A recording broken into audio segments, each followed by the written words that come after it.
Méditation de la communauté des disciples du Christ vivant en ce vendredi de la deuxième semaine de l'Avent, année liturgique C.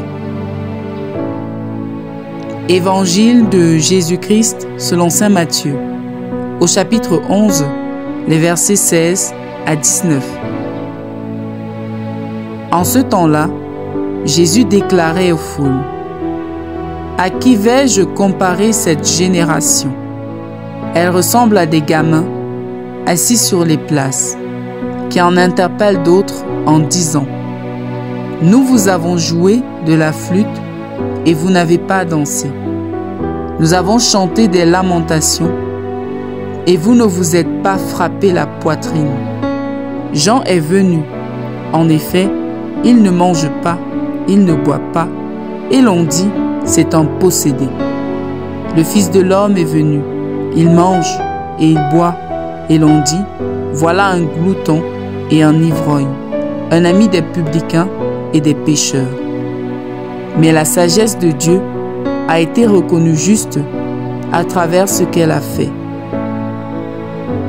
Acclamons la parole de Dieu.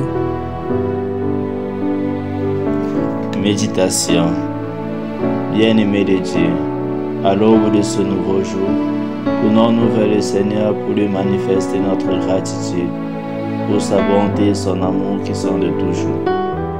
Il vient sans cesse à notre rencontre pour nous sauver, pour nous libérer. Mais très souvent nous sommes indifférents et insensibles aux signes de sa présence. Il nous invite tous à la conversion et à la fidélité à ses commandements. En effet, dans l'évangile de ce jour, Jésus décrit sa génération avec une comparaison dure et sévère.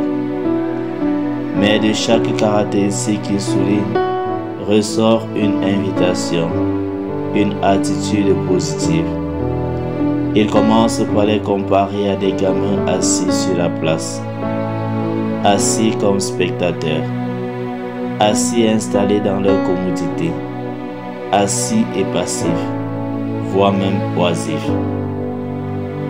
Cette attitude, cette disposition est loin de celle que l'on observe dans l'Ancien Testament, où l'on retrouve aussi souvent les patriarches, le peuple d'Israël et les prophètes en chemin, en route, en pèlerinage, disponibles pour se laisser déplacer et se laisser guider par la providence divine.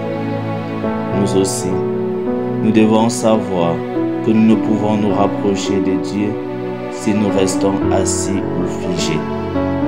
Ces mêmes gamins nous sont ensuite présentés comme insensibles.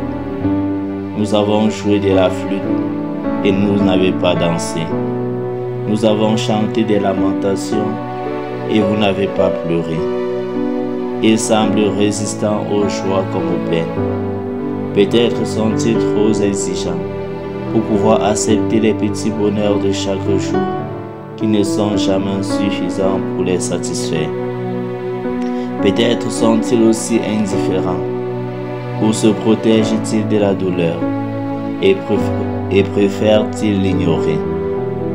Mais ce faisant, ils deviennent distants et froids, égoïstes même. Cette attitude n'est peut-être pas si différente de notre réalité.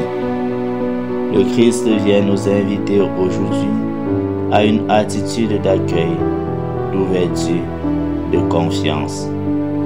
Enfin, Jésus montre la pauvreté de jugement de sa génération, qui n'accepte ni Jean-Baptiste ni lui-même.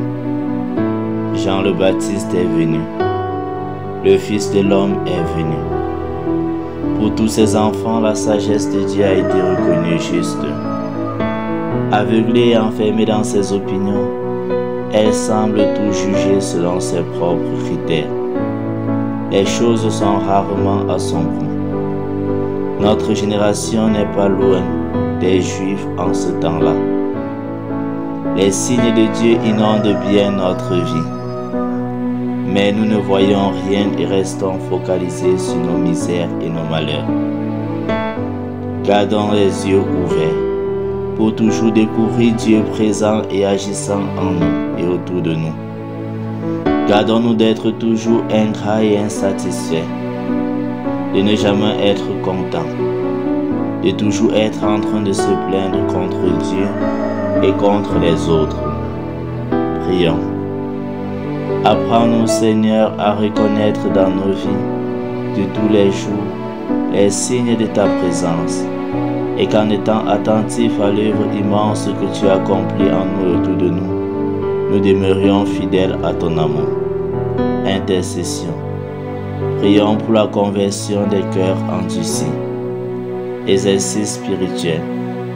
Apprendre à s'émerveiller devant les bienfaits du Seigneur et à être reconnaissant envers Dieu et les autres pour le bien qu'il réalise en notre faveur.